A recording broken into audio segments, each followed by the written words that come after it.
Ya.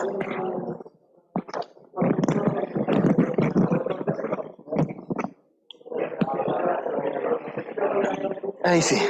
Ya, comencemos. Tomen asiento, recuerden estar ojalá todos con micrófono. Silencio, estimados.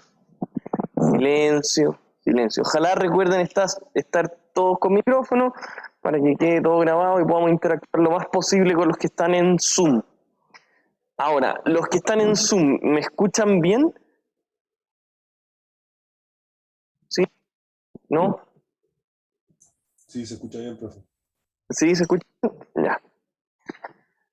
Tenemos que partir ya volviendo de una semana de pausa, que espero que... Muchas gracias. Volviendo de una semana de pausa, me imagino que están con las pilas muy puestas, que están a full. Tenemos que romperla en estas 6 semanas de clases que nos quedan. Primero, como siempre, temas logísticos. Ya tienen las notas de sus pruebas. Espero que le haya... Oye, ¿cómo le fue? Pero mal... ¿Ah? Ah, pero... Sí, moradito. Moradito. Ya, bueno, ya tienen las notas y me gustaría explicarle el tema logístico, cómo lo tienen que ver, analizar, etcétera, etcétera. Primero recuerden las evaluaciones que tenemos en este curso. Son 2 pruebas, ya que ya tuvimos una, 30% cada una, bien, bien. 2 controles de ejercicios, que ya tuvimos uno y vamos a tener otro a final de semestre. Como paréntesis, los controles de ejercicio pueden juntar décimas, me imagino que lo están haciendo, me imagino. ¿Sí? Los controles de lectura son décimas para los controles de ejercicios. Y además tenemos un trabajo que se divide en 2. ¿Ya? El trabajo en total vale 20%, los controles de ejercicios en total valen 20%, o sea, 10 cada uno, y 10% cada parte del trabajo, y 30% cada prueba. Esa es la estructura del curso. Para que nadie tenga dudas, por favor, y estén muy claros con eso. Ahora vamos al tema de notas, puntualmente logístico de las notas. Como toda evaluación, tienen desde que se publicaron las notas y tienen la posibilidad de ver sus respuestas, tienen una semana para poder analizarlo. Analizar, ver si creen que algo no se les corrigió bien, o si tienen una duda de cómo se calculó la nota, etcétera, etcétera. Me tienen que mandar un correo con copia de Macarena, que es la que revisa, y lo voy a ver apenas termine la semana. Voy a sentarme una tarde a revisar todas las solicitudes de recorrección. ¿Ya? ¿Estamos claros? ¿Aquí sí? ¿Sí? ¿Sí? Oiga, ¿sí? Ya. Estamos todos claros. Es lo que ya les dije, pero se los quería comentar además ahora presencialmente para que no vayan a tener ninguna duda. Además, desde el momento que les subí la nota, que fue ayer o anteayer, ahí mismo habilité que puedan ver las respuestas, por lo tanto ya pueden ver la respuesta correcta, tienen sus notas en Omega, tienen todo a su disponibilidad y tienen hasta el próximo lunes o bueno, cuando se cumple una semana para hacer las solicitudes como tope. Es difícil que existan muchas, pero bueno, están en su derecho de poder analizar. ¿Ya? A nivel logístico de notas, ¿alguna duda? ¿No? ¿Estamos? Yo, ¿Sí? Dígame, Alejandro. las recorrecciones para el control, ¿cómo se hacen? Exactamente igual. Ya. Exactamente igual. Ustedes ya tienen la posibilidad de ver la respuesta correcta, ya tienen sus notas, de hecho eso ni siquiera las subimos a Omega, sino que se suben directamente en web cursos, pueden ver qué tienen, cómo lo tienen, y desde que se les subió, tenían una semana, ya me han llegado algunas, bueno, esperaré un par de días más. Yo creo que podríamos hacer el corte igual que en la prueba, no me complica en realidad el tema de los plazos, los días, etc. Lo importante es que cuando diga corte, de ahí en adelante empiezo a analizar las solicitudes de recorrección. ¿Ya? Ahora vamos a lo interesante. ¿Cómo encontraron la prueba? No, pero comentarios constructivos. ¿Cómo encontraron la prueba? No he podido, este es mi primer bloque, por lo tanto quiero escucharlo. ¿Quién se la juega? Dígame. punto, porque yo creo que la gran mayoría no alcanzó a terminarla como se debería haber terminado la prueba. Ya. Yo no la terminé, no alcanzé a ver cómo analizar todas las preguntas. Ya, o sea, un poquito Sí, el más tiempo yo podría creo que ser, fue mejor. podría ser un tema, ¿ya? Perfecto. ¿Algo más en relación a la dificultad? Eh, era muy era muy distinto a lo que vimos en clase, se parecía, no se parecía. Eso quiero saber por las cualitativas, las cuantitativas, ¿no era lo que se esperaban? No sé, ¿no? ¿Sí? Ya, pues ya dígame, ya, si quiere hablar, ya dígame. No, yo encontré por lo menos las cualitativas que estaban mucho más difícil que, no ¿Qué? sé, lo que había visto, no sé. Pues las cuantitativas no me gustó tanto, pero... Ah, las cualitativas eran Sí, complejas. sí. Ya, bueno, por eso también al final pusimos harto énfasis, o traté de ponerle harto énfasis a resolver el material de estudio, que lo resolví completo acá, pero bueno, ya, eso es un punto, a lo mejor podemos recalcar un poquito más la parte cualitativa. Eso en general, a la gente que tiene un poquito más madurez de la materia, que eso no es que sean más inteligentes ni nada, sino que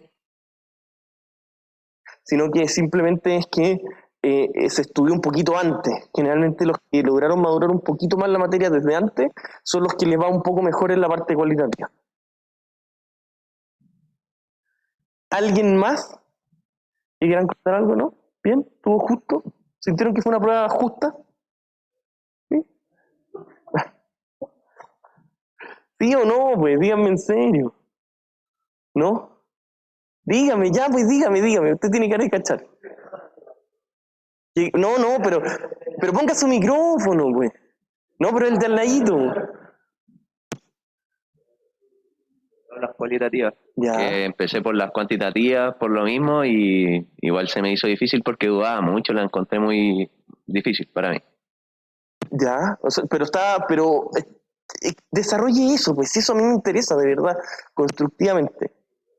Traté de hacer el material de estudio y igual habían preguntas que me costaban y las hacía y bueno, veía las respuestas y estaban malas, entonces como que siento que pudo haber sido un poco más difícil que el material de estudio, Ya, pero y eso, y si un poco más difícil y yo estudié de eso. A mí personal, estoy hablando personalmente sí, en todo no, caso. yo lo tomo muy Se constructivo. me hizo difícil. Ya, está un poco compleja. Ya, ¿qué más? Que después quiero darles mi opinión, pero quiero escucharlos primero. ¿Sí? ¿No? Sí, dígame. Los ejercicios estaban muy similares igual, Ya, pero los cuantitativos.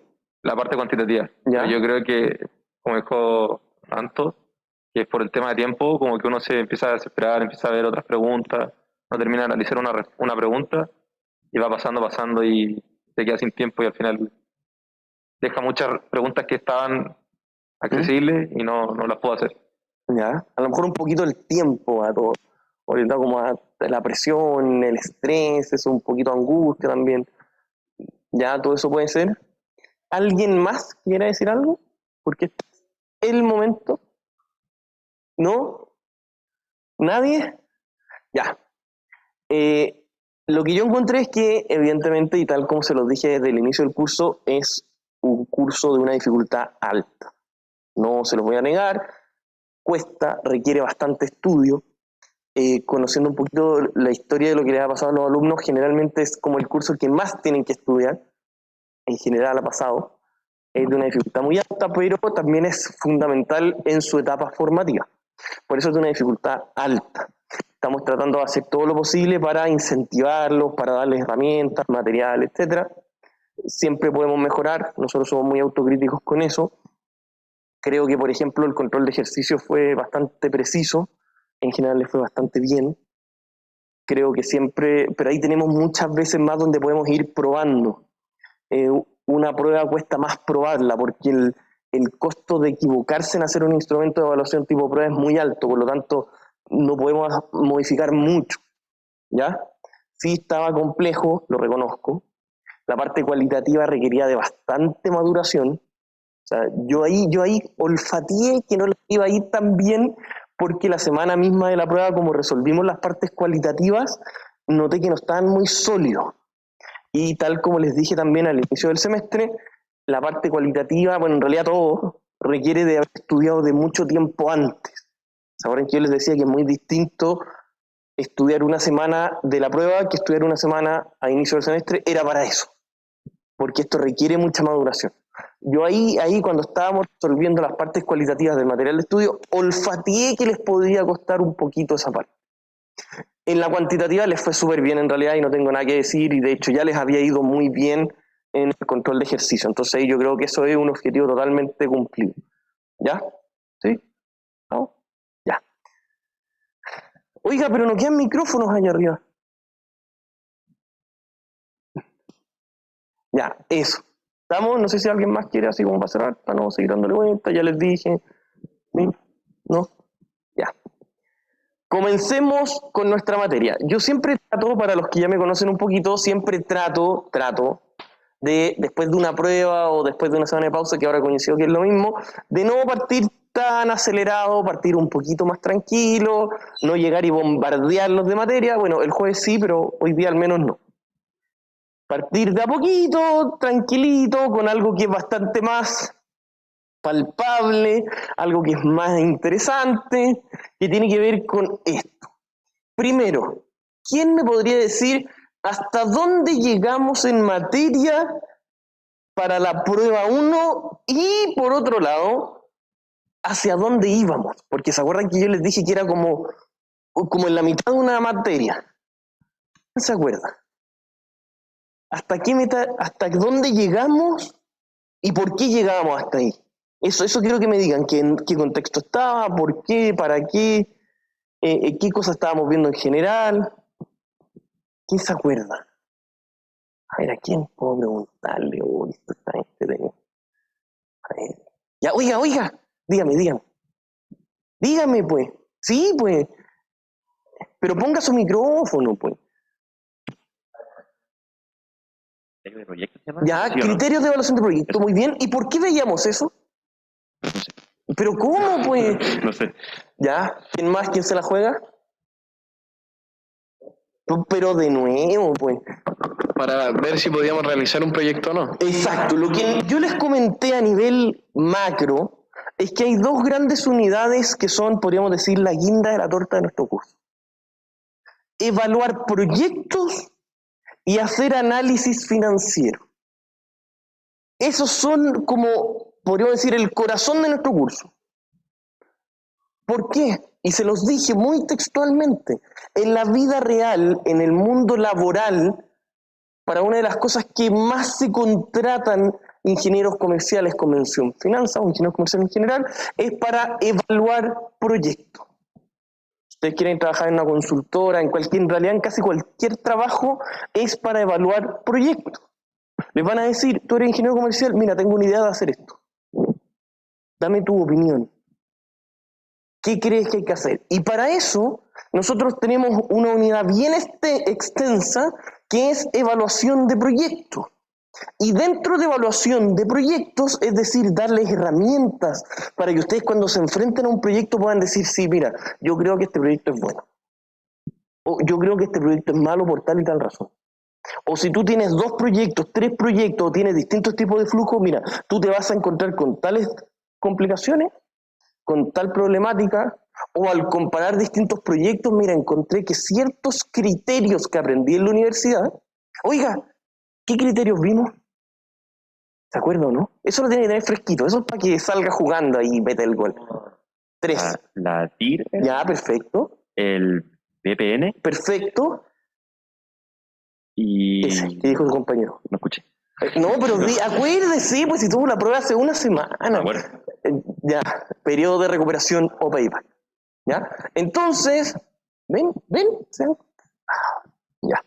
Bueno, entonces ustedes van a poder decir, mira, ustedes ya les dimos 3 herramientas concretas para poder analizar proyectos.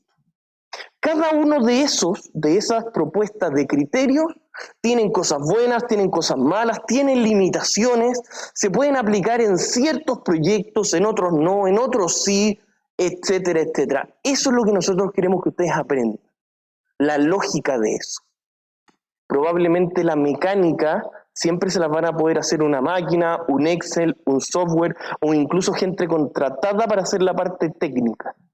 Pero ustedes tienen que entender el razonamiento que hay detrás de eso. ¿Ya?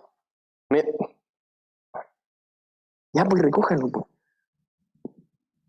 Era como si hubiese pasado piola. Ya. Hasta ahí nosotros llegamos. Incluso la primera materia, porque esto es una materia bastante amplia que se llama evaluación de proyectos. Esta materia bastante amplia, llamada evaluación de proyectos, nosotros la separamos en dos. La primera, que era analizar los criterios. Y esos criterios son ciertas herramientas puntuales en donde uno puede decir, mira, de acuerdo a tal criterio, este proyecto es bueno. De acuerdo a tal criterio, este proyecto es malo. Y eso es lo que yo los quiero convencer que se enamoren de esa materia y digan, oye, esta cuestión de verdad me va a servir. Entenderla. No por la clase, no por la nota, no porque yo quiera que les vaya bien. Es porque ustedes cuando salgan al mercado de verdad les va a servir. Y para eso tienen que tener una base sólida de finanzas. ¿Y en qué sentido una base sólida de finanzas? De matemática financiera, entender todo lo que vimos ahí, que ya no nos vamos a repasar, entender cómo se valorizan, por ejemplo, los instrumentos de renta fija o de flujos que son conocidos, y cómo se valorizan instrumentos de renta variable o que generan flujos que no son conocidos, que eso ya lo vimos. Y para eso, para que ustedes sean unos excelentes profesionales, tienen que saber evaluar proyectos. Ahora, el evaluar proyectos requiere de mucha práctica, mucho. En general, una persona que evalúa proyectos siendo muy jóvenes, como ustedes cuando salgan en un par de semestres más y sean colegas míos, probablemente les cueste, porque van a cometer muchos errores de amateur. ¿Cómo no poner el...? Bueno, van a cometer muchos errores de amateur, eso les va a pasar. Pero necesitamos que este periodo sea como una aceleradora de conocimientos para que ustedes, cuando salgan de la universidad, aprendan al máximo. ¿Me van siguiendo? Me va siguiendo la línea. Ya. Luego nosotros vimos los criterios y hay una subunidad que, ¿cómo se llamaba? Que iba pegadita a esa. ¿Qué cosa? Esos son criterios. Los conflictos. ¿Por qué? Porque yo les dije de que los criterios son muy buenos, son muy útiles, pero existen algunas cosas que algebraicamente hablando generan errores. Por ejemplo, cuando un proyecto no tiene algebraicamente una TIR, o cuando un proyecto tiene distintos cambios de signo, y algebraicamente hablando, más de una TIR resuelve la ecuación. Esos son conflictos, les llamamos a los criterios de evaluación de proyecto, porque nos dice de que los criterios no son perfectos, y ahí entra, valga la redundancia, el criterio de ustedes, o la lógica. El que ustedes digan, sí, pero espérate, este criterio es bueno por tal razón para tales cosas. Este otro es bueno por tales cosas. Eso es lo que ustedes deberían entender y salir con eso de conocimiento clarito. Si ustedes se van ahora cuestionando en su cabeza y decir, mira, en realidad yo no entiendo tan bien, o si yo llegara y les preguntara a ustedes así en la vida real, nos encontramos en la mitad de la calle, no sé, en San Martín, y digo, oye, ¿y qué criterio utilizarías para dar cosas? Si ustedes me dicen, no sé, pucha, a lo mejor la nota de la prueba era representativa. ¿Para qué vamos a seguir? ¿Para qué hay que ser honesto? Sí, dígame. Pero ponga su micrófono. Quería decirle que revisando el control de ejercicio, ¿Ya? al entrar a la parte de evaluación de proyectos, yo al menos no lo vi tan claro y siento que eso como que debe haberse reforzado un poco más. O no reforzarse, sino como... Podría ser, es que ahora vamos a llegar a eso. De hecho, Después ahora verla de nuevo. vamos a resolver cosas de ese estilo. Ya. Entonces, teniendo eso clarito, vamos a llegar a lo importante. ¿Ya?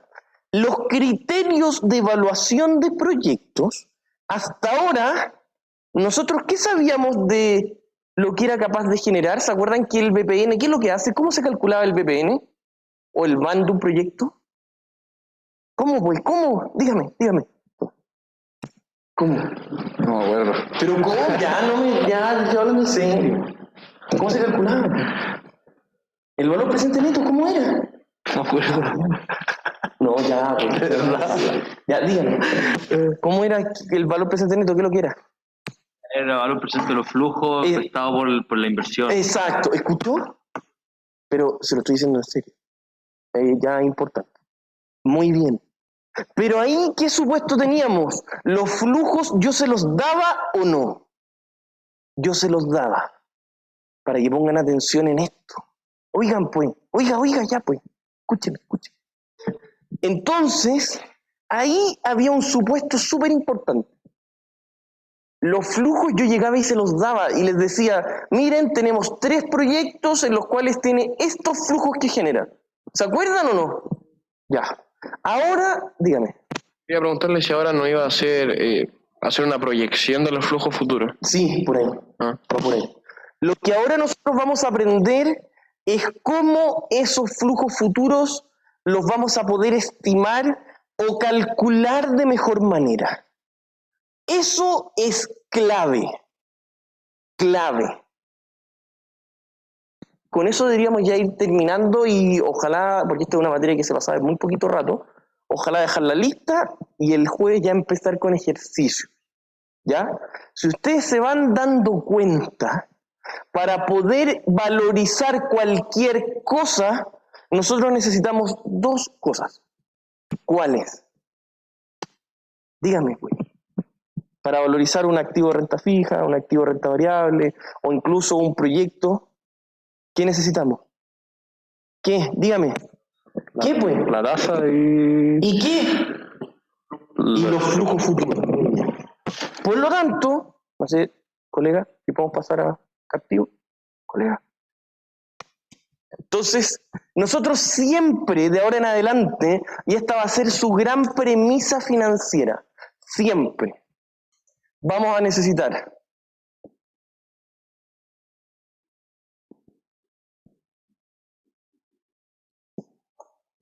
los flujos futuros y la tasa de descuento. ¿Ya? Los flujos futuros, cuando queremos, esto es para valorizar cualquier cuestión, saber cuánto vale. Cualquier cosa. Si yo quiero valorizar un instrumento de renta fija, de acuerdo a eso, ¿cuáles eran nuestros flujos futuros? ¿Cuáles, pues? Oiga, ¿cuáles? Tomen. Si yo quiero valorizar un instrumento de renta fija, ahí, yo le dije que para valorizar cualquier cosa a nivel financiero, cualquier cosa, tiene que tener esas 2 cosas, flujos y tasa. Para valorizar un instrumento de renta fija. No, pero concéntrese, pues. ¿Cuáles son los flujos en un bono? Los flujos futuros, ¿cuáles son? ¿Qué? Bien, ¿ven que tenía que solo concentrarse? Bien, eso es. En instrumentos de renta fija, en renta fija son cupones. En renta variable, ¿qué es lo que es? ¿Qué es lo que es, pues? Una acción que paga dividendo. Y en valorización de proyectos son los flujos de caja. Eso es. En cada uno de ellos existe la misma lógica. Traer a valor presente y compararlo con algo, aplicarle algo, hacer algo. Pero siempre es los flujos traídos a una tasa de descuento. Una persona que entiende finanzas debería tener la capacidad, entender la lógica de decir, a ver, espérate, ¿cuáles son los flujos representativos y a qué tasa lo tengo que traer? ¿A qué tasa uno tenía que traer a valor presente? Pero calma, pues, para terminar la idea. ¿A qué tasa uno tenía que traer a valor presente los cupones de un bono? ¿Sí? ¿Qué? No se vaya, pues. Sí, pero hace mercado que lo quiera. Un poquito más. ¿Qué tasa les dije? ¿Cómo se llamaba en la práctica? IDM, perfecto.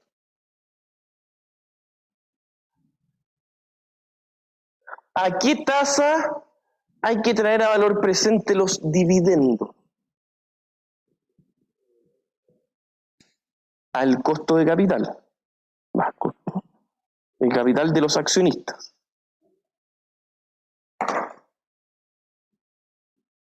¿No es cierto? ¿Me van siguiendo? ¿Y a qué tasa había que creen ustedes que habrá que traer a valor presente los flujos de caja de un proyecto?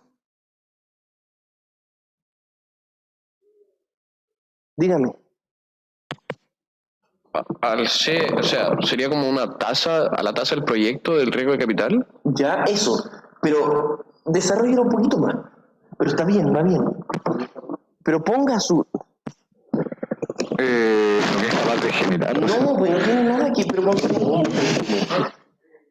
hay que traer a valor presente ¿A ti? al... No, porque la tira es una medida que genera. ¿A cuánto?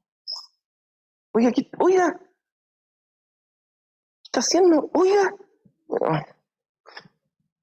Ya, entonces, ¿a qué tasa? Oiga, pero ¿qué pasa y piola, güey? ¿A qué tasa tendríamos que traer a valor presente los flujos de caja? ¿A cuál? Sí, y el pasar esto en este orden no es casualidad. Al costo de capital del proyecto. ¿Cuál era la lógica del costo de capital del accionista? Lo que el accionista exige para haber comprado ahí. ¿Se acuerdan de eso? Ese era el R, o la tasa que nosotros habíamos visto para valorizar acciones. Pero si ahora yo quiero calcular, ¿quién emite el flujo de caja? Oiga, pues, la organización completa. Por lo tanto, yo voy a tener que saber cuál es el costo de financiar la organización completa. Ya no solamente los accionistas. ¿Y quiénes financian la organización completa? Terceros y los socios. 2. Costo de capital promedio ponderado. ¿No les suena eso, el costo de capital promedio ponderado? ¿Les suena algo, no?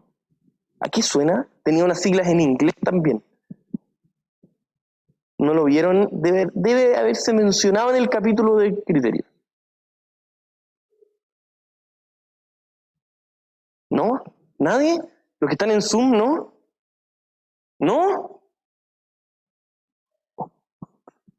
¿Sí? ¿No? Ya. Estas siglas de costo de capital promedio ponderado es lo mismo que el WACC. No sé si lo habrán leído por ahí. Tiene que haber aparecido sí o sí, pero vamos a llegar a eso. La lógica está en esto, en decir, miren, la tasa representativa es a la cual en el mercado se le asume el riesgo a un instrumento de renta fija. Perfecto.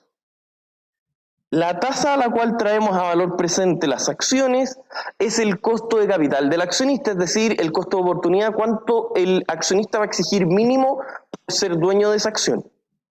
¿Y cuánto debería ser la tasa de descuento para un proyecto completo?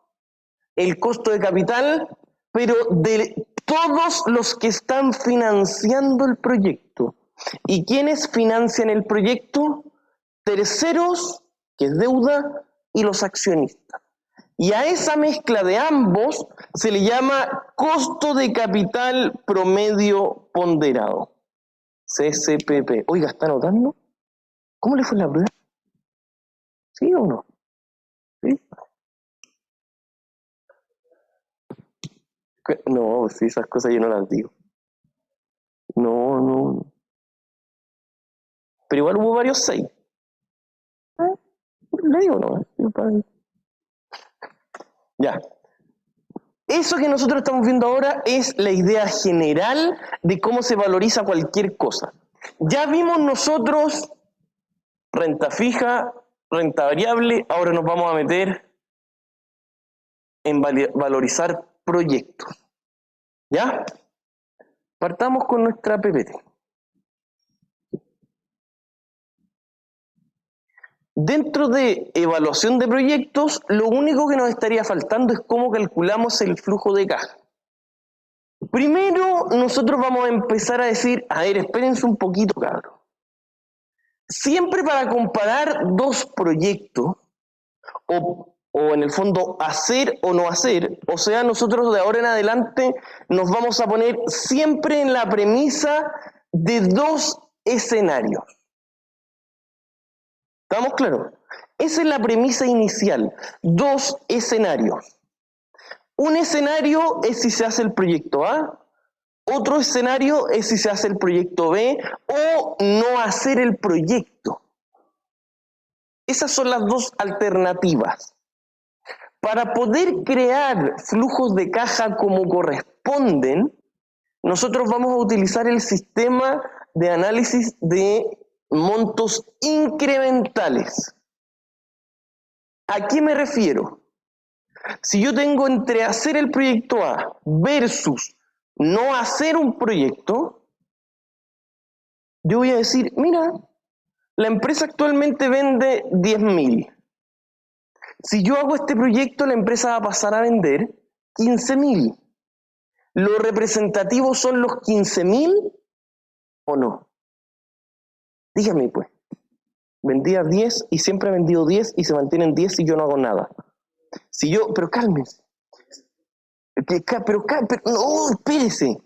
Tenemos 10.000. Si yo no hago nada, sigo vendiendo 10.000. Si yo hago el proyecto, voy a vender 15.000. ¿Para mí es representativo los 15.000 completos o no? No, pues. Pero concéntrese, le va a ir como el ajo. Ya, escúcheme, dígame. ¿Por qué? Exactamente. Nosotros de ahora en adelante vamos a aprender de que los flujos que vamos a tomar para analizar proyectos son solamente los incrementales. ¿Cómo se llaman los flujos que se generan a todo evento? Que yo haga o no haga el proyecto se van a mantener. En este caso los 10.000 que van fijos. ¿Les suena o no? ¿Han escuchado el término costo hundido? ¿Y a qué lo han utilizado? ¿Qué cosa? No escucho. Pero ponga su micrófono.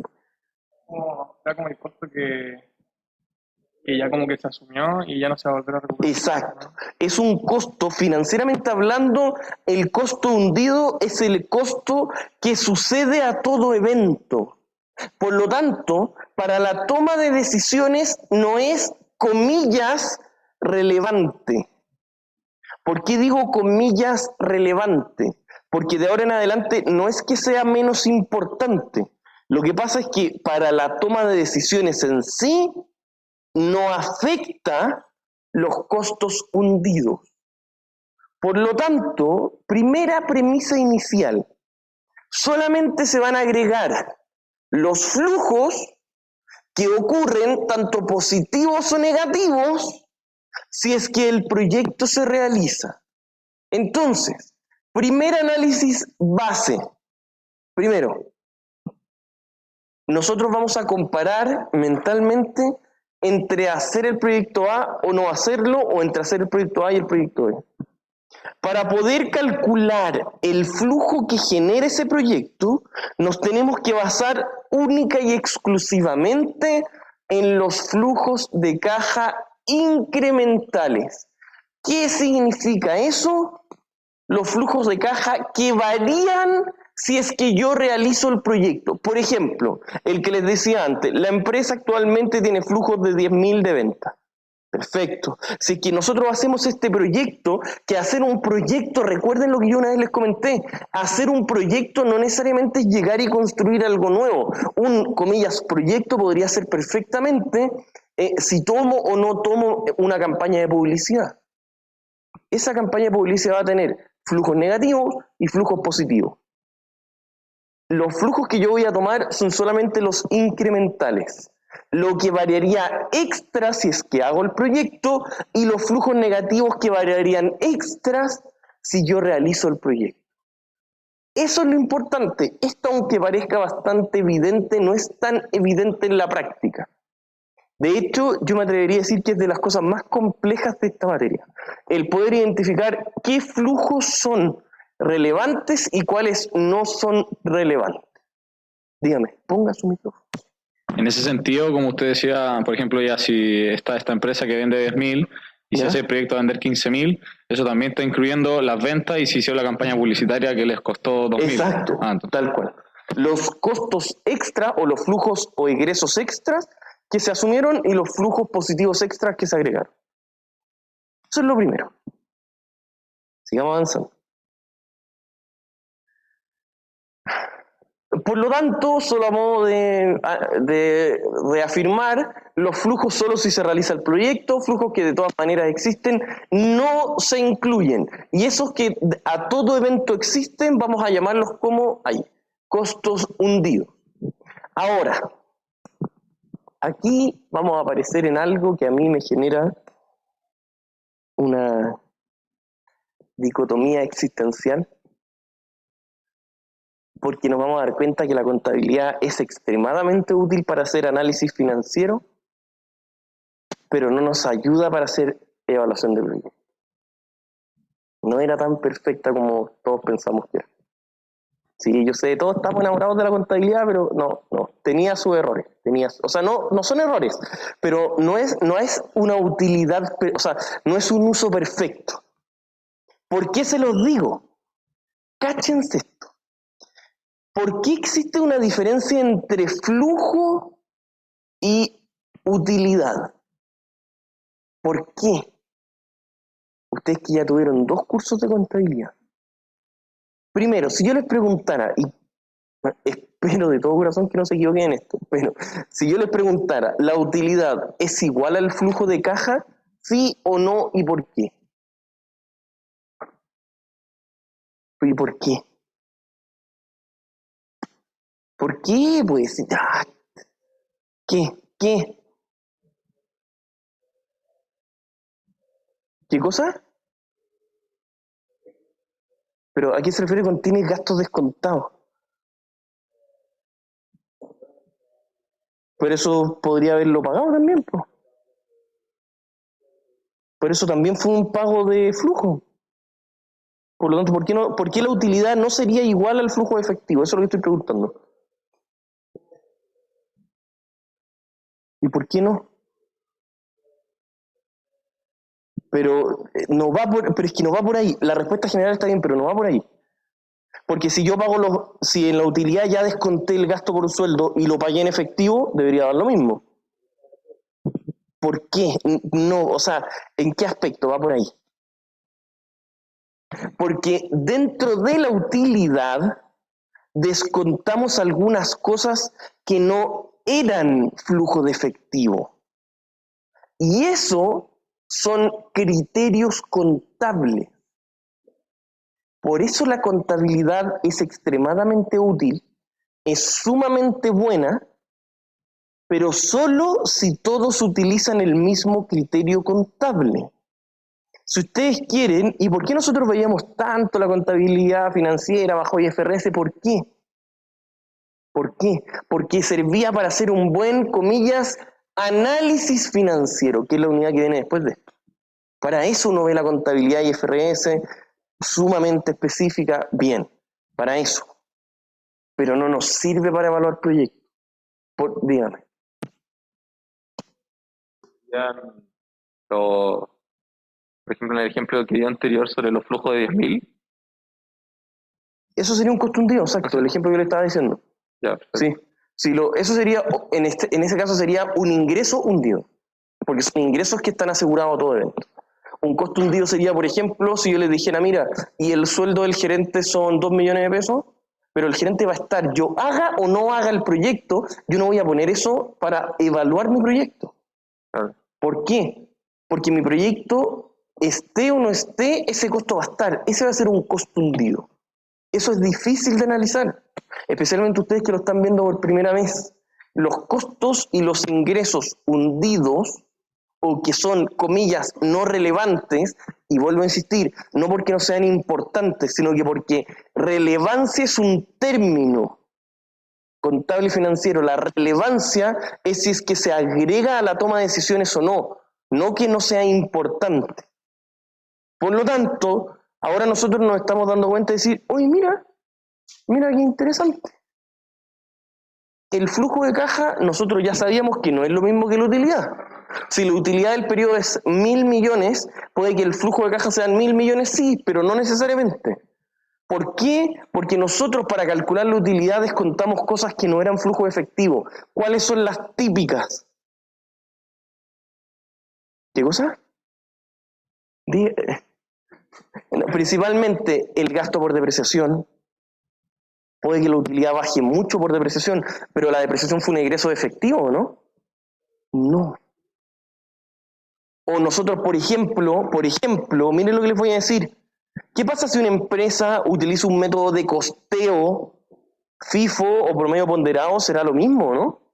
No. Y la utilidad, ¿se acuerdan que nosotros vimos, bueno, debemos haberlo visto el año pasado, varios ejemplos en donde la utilidad cambia si es que uno utiliza un sistema u otro? Entonces, ¿qué pasa si la empresa utilizó un sistema de FIFO, un sistema de promedio ponderado, y otro utilizó uno distinto, pero el flujo de caja fue el mismo? Por lo tanto, el flujo de caja es muy diferente a la utilidad del periodo. Eso ustedes lo deberían tener más que claro. ¿Ya? ¿Estamos claros? Por lo tanto, pero hay una cosa es la contabilidad que tiene criterios. Si alguien utiliza IFRS, va a armar la utilidad con ciertos criterios. Si alguien utiliza el sistema americano de la PGA, va a llegar a otra utilidad. Y si alguien utiliza el sistema asiático, va a llegar a otra utilidad. Por lo tanto, la contabilidad son criterios. Criterios. ¿Pero qué cosas no son criterios? El flujo de caja. Por eso nosotros utilizamos el flujo de caja para evaluar proyectos. Porque a todo evento, independiente de que alguien diga, no, es que yo calculé la utilidad con el método por IFRS, con el sistema, con revaluación, con depreciación y con todas las cosas raras que nosotros hacíamos, bien, eso sirve para hacer un buen análisis financiero, pero no para valorizar proyectos. Para valorizar proyectos lo que nosotros vamos a utilizar es el flujo de caja. Y eso es lo que nosotros vamos a aprender a hacer acá. ¿Estamos claros? ¿Me van siguiendo? Ya. Dentro del flujo de caja, nosotros tenemos que aprender a incorporar algunas cosas y a quitar otras cosas. Por ejemplo, si ustedes quieren evaluar un proyecto en el cual, si es que hacen el proyecto, si es que ustedes abren una nueva tienda, abren una nueva sucursal de un restaurante, abren algo nuevo, ustedes dentro de ese flujo de caja van a tener que incorporar todo lo que va a pasar por el hecho de que se cree el proyecto. Por ejemplo, si nosotros tenemos un proyecto que hace que otra sucursal también nuestra disminuya sus ventas, ese es un punto que nosotros tenemos que incorporar en nuestra evaluación de proyecto. Porque significa que dentro de las variables que van a ocurrir, ojo, dentro de las variables que pueden ocurrir, dentro de los flujos que van a cambiar por el hecho de que nosotros creamos el proyecto, va a estar eso. Y así como si, por ejemplo, nosotros abrimos una sucursal nueva y le bajan las ventas al otro, a eso se le llama canibalización, que lo deben entender y tener muy claro, que significa que bajan ventas de nosotros mismos por el hecho de aumentar acá. Eso lo tienen que incorporar en su análisis. Cuando disminuyen ventas de otra área de mi misma empresa. Entonces, a lo mejor mis ventas van a aumentar muchísimo, sí, pero si el hecho de que mis ventas aumenten mucho hacen que la otra sucursal de nosotros mismos disminuyan, esa disminución tengo que agregarle en mi análisis. ¿Estamos claros con eso? ¿Me va siguiendo? Ya. Además, nosotros vamos a asumir que es un proyecto puro. ¿Qué creen que significa que es un proyecto puro?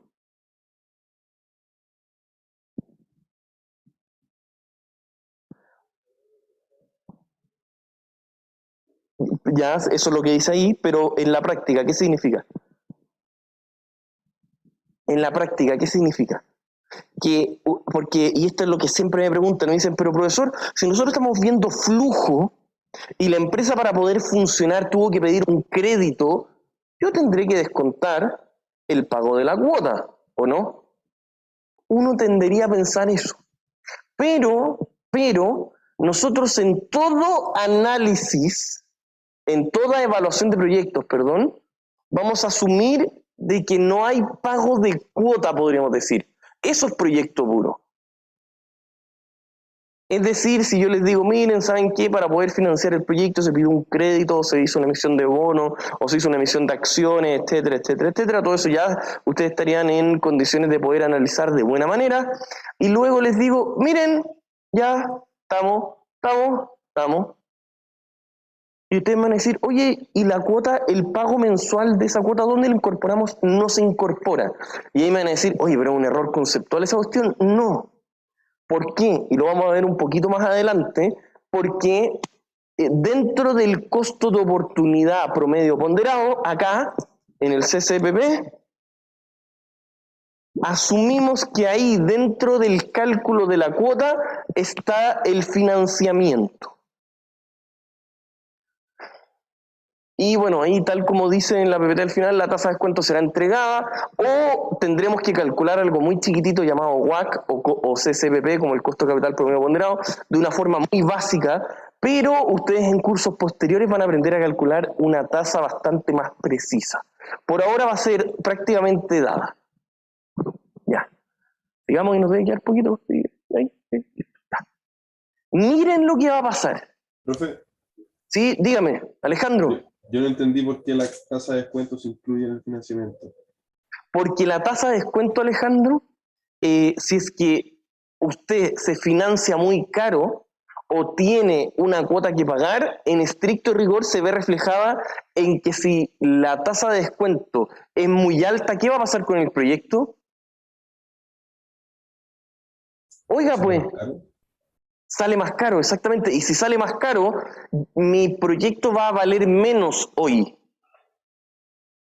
Por lo tanto, uno dice, espérate un poco. O sea, si es que mi tasa de descuento es mayor, el valor presente neto de mi proyecto va a ser muy chiquitito. Y ahí, entre comillas, de esa manera, uno incorpora el costo de financiarse. ¿Ya? Oiga, pues. Sí, entendí. Ya, perfecto.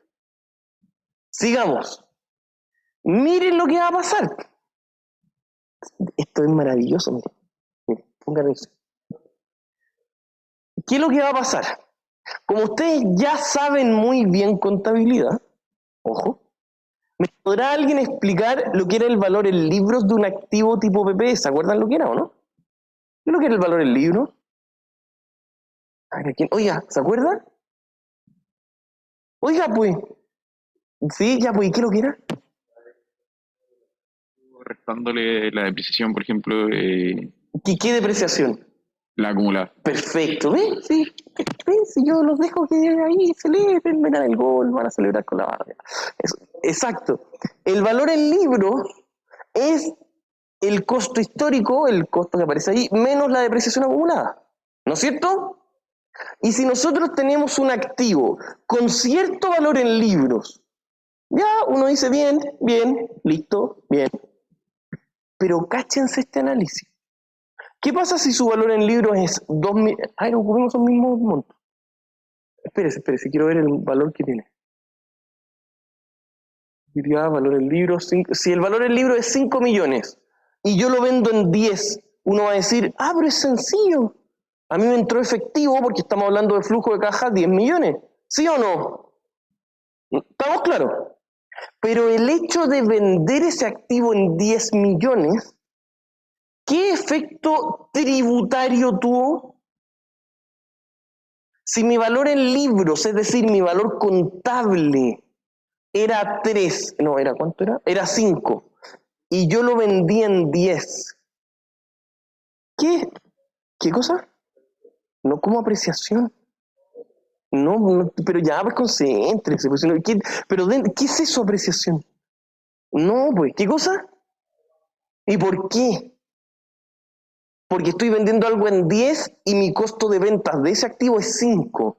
Por lo tanto, nosotros de ahora en adelante, cada vez que vendamos un activo, tenemos que saber cuál era su valor en libros para ver el efecto en efectivo real.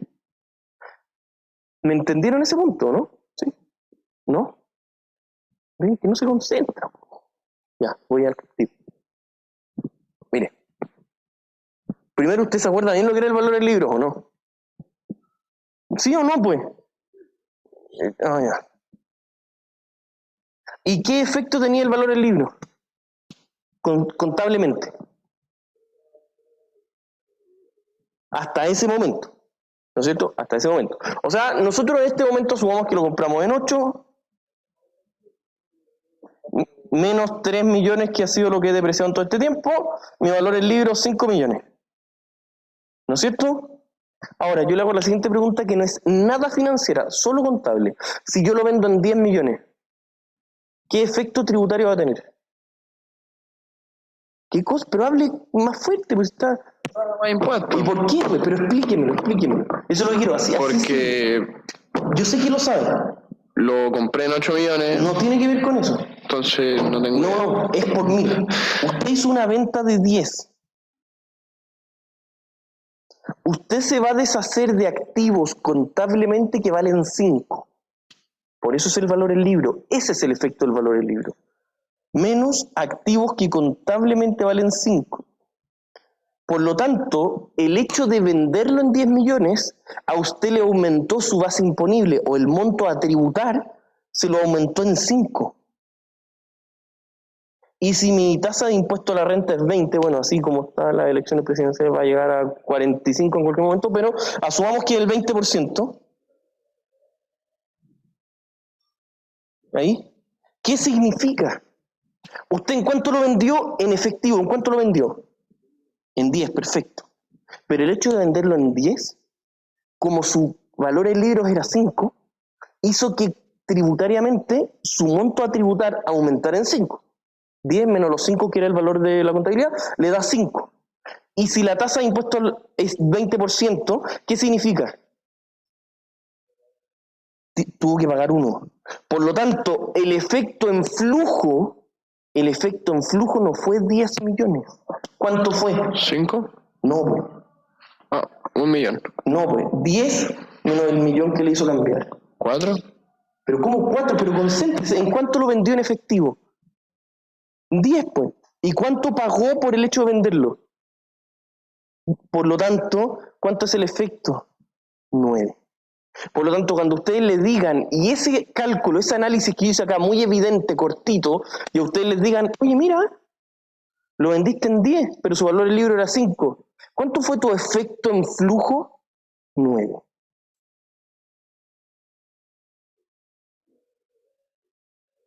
No, pero vieron impuesto a la renta y vieron el costo histórico y la depreciación. Eso lo vieron. Y conmigo, por lo menos, vieron lo que era impuesto a la renta. Y vieron que el impuesto a la renta es un impuesto a las utilidades. Con eso bastaría. Volvamos a nuestro ejemplo. ¿Qué era ahí? Y nos quedan un ratito. Por lo tanto, el efecto que nosotros vamos a tener que calcular ahora es el efecto en flujo de cada movimiento que se haga. Cada movimiento. Acá hay un ejemplo, mire. ¿Y qué pasa si lo vendemos en 3 millones? ¿Cuál es nuestro efecto en flujo? Oiga, si lo vendo en 3, no, pero ¿cómo perdiendo plata? No. O sea, tributariamente sí, pero el efectivo son 3 millones positivos. Entonces, si usted lo vende, pero suelte el teléfono, pues. 3 millones. Eso le va a llegar de efectivo. Contablemente, ¿en cuánto estaba?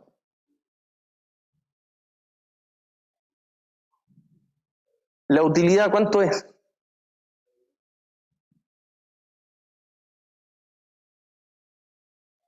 ¿Estamos claros? ¿Cuánto es el 20% de eso? Un kit 400.